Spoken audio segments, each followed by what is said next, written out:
Well, good morning. We just celebrated the Feast of the Epiphany on January the 6th, so I thought this morning we might look at a poem concerning the Epiphany.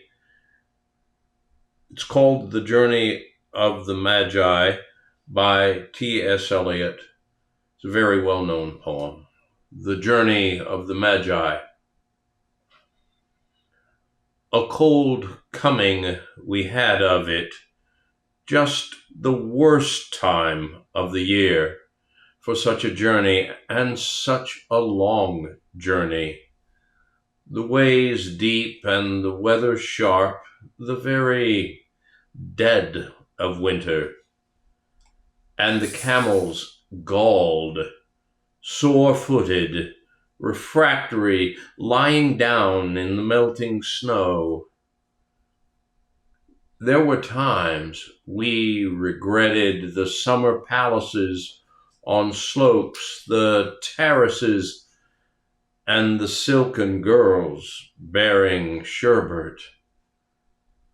Then the camel men cursing and grumbling and running away and wanting their liquor and women, and the night fires going out, and the lack of shelters, and the cities hostile, and the towns unfriendly, and the villages dirty and charging high prices.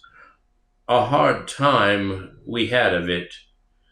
At the end, we preferred to travel all night, sleeping in snatches, with the voices singing in our ears, saying that this was all folly.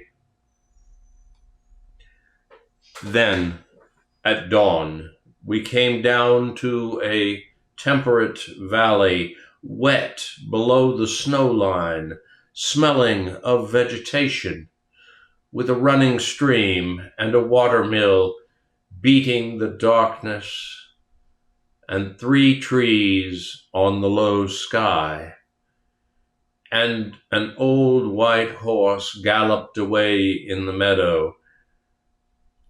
Then we came to a tavern with vine leaves over the lintel, 6 hands at an open door, dicing for pieces of silver, and feet kicking the empty wineskins.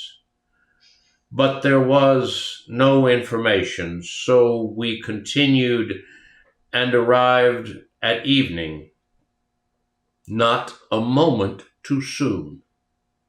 Finding the place, it was, you may say, satisfactory. All this was a long time ago, I remember, and I would do it again, but set down this, were we led all that way for birth or death. There was a birth, certainly. We had evidence, and no doubt. I had seen birth and death, but had thought they were different. This birth was hard and bitter agony for us, like death, our death. We returned to our places, these kingdoms, but no longer at ease here in the old dispensation, with an alien people clutching their gods. I should be glad of another death.